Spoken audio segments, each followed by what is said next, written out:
अस्सलाम वालेकुम स्टूडेंट्स। आज आप लोगों के फर्स्ट चैप्टर में जो है फंडामेंटल्स ऑफ केमिस्ट्री, उसमें हमारा टॉपिक है atomic number and mass number. ठीक है, तो atomic number and mass number पढ़ने से पहले हम लोगों ने पहले ये थोड़ी सी जो इन्फॉर्मेशन है इसको रीड करना है। ठीक है, ताकि आप लोगों को रिकॉल हो जाए कि व्हाट इज़ एटम। ठीक है, और एटम बना किस चीज़ से होता है। ठीक है, atom consist of 3 fundamental particles, that is proton, electrons and neutrons. Protons and neutrons are present inside the nucleus, where electrons revolve around the nucleus. ठीक है, यहाँ पर आप लोग देख सकते हो छोटा सा मतलब इमेज भी दिया गया है एटम का। ठीक है, तो यहाँ पर यहाँ ये बताया गया है कि एटम जो है वो 3 फंडामेंटल पार्टिकल से बना हुआ है। ठीक है, जो कि प्रोटॉन्स, इलेक्ट्रॉन्स एंड न्यूट्रॉन्स, जिनको हम इलेक्ट्रॉन्स, प्रोटॉन्स एंड न्यूट्रॉन्स कहते हैं। प्रोटॉन्स एंड न्यूट्रॉन्स एटम की न्यूक्लियस में प्रेजेंट होते हैं और इलेक्ट्रॉन्स जो होते हैं वो न्यूक्लियस के अराउंड रिवॉल्व करते हैं। ठीक है, एटॉमिक नंबर और मास नंबर के बारे में अब हम शुरू करते हैं। ठीक है, कि सबसे पहले हम लोग पढ़ेंगे एटॉमिक नंबर क्या है। It has been found that the atoms of one element differ from those of other elements by number of protons in the nucleus। ठीक है, तो इसकी वजह क्या है? क्योंकि नंबर ऑफ़ प्रोटॉन्स हर एक एलिमेंट के लिए जो होते हैं वो मुख्तलिफ होते हैं। ठीक है, और सबसे पहले आते हैं इस डेफिनेशन की तरफ। ठीक है, कि एटॉमिक नंबर होता क्या है? Atomic number is the atomic number of an element is the number of protons present in the nucleus of one atom of that element. ठीक है, एटॉमिक नंबर हमारे पास वो नंबर होता है, ठीक है, जो जितने हमारे नंबर ऑफ प्रोटॉन्स होते हैं, ठीक है, जो कि न्यूक्लियस में प्रेजेंट होते हैं।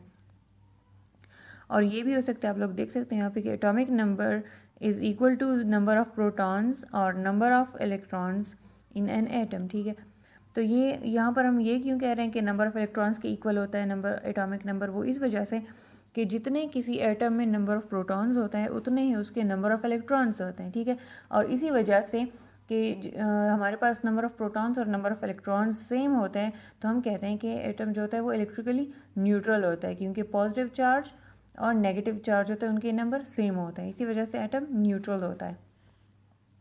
और एटॉमिक नंबर को हम रिप्रेजेंट करते हैं Z से।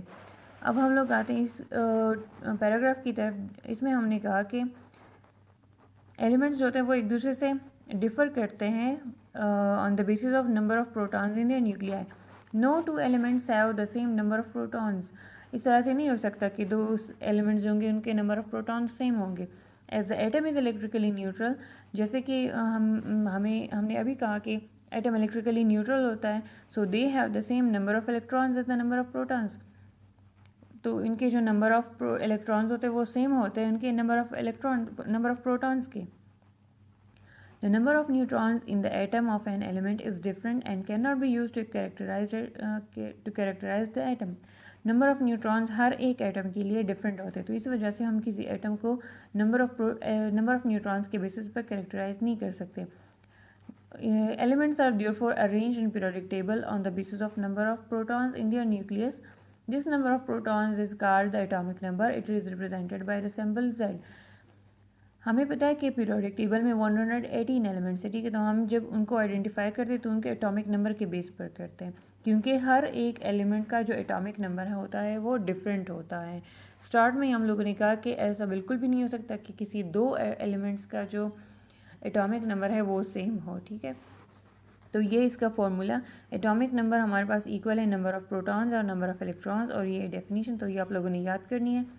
अभी हम लोग आते हैं, ठीक है, कि कुछ एलिमेंट्स हैं उनके एटॉमिक नंबर देखने के लिए। ठीक है, तो यहाँ पर है hydrogen, carbon and oxygen contain 1, 6 and 8 protons in their nucleus respectively. जैसे atomic number of hydrogen, carbon and oxygen are 1, 6 and 8 respectively.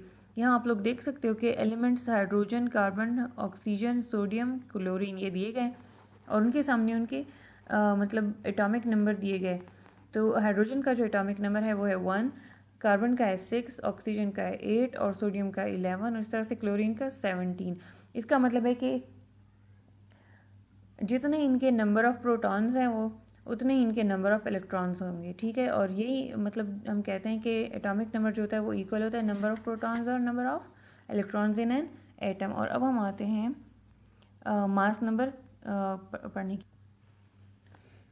Mass number हमारे पास इक्वल होता है number of protons plus number of neutrons. ठीक है, क्योंकि हमारे पास जो protons हैं और न्यूट्रॉन्स हैं वो हैवियर पार्टिकल्स हैं इलेक्ट्रॉन्स से। ठीक है, तो इस वजह से हम ये कह सकते हैं कि जो एटम का मास होता है वो डिपेंड करता है नंबर ऑफ़ प्रोटॉन्स और नंबर ऑफ़ न्यूट्रॉन्स के ऊपर जो कि प्रेजेंट होते हैं न्यूक्लियस में, ठीक है।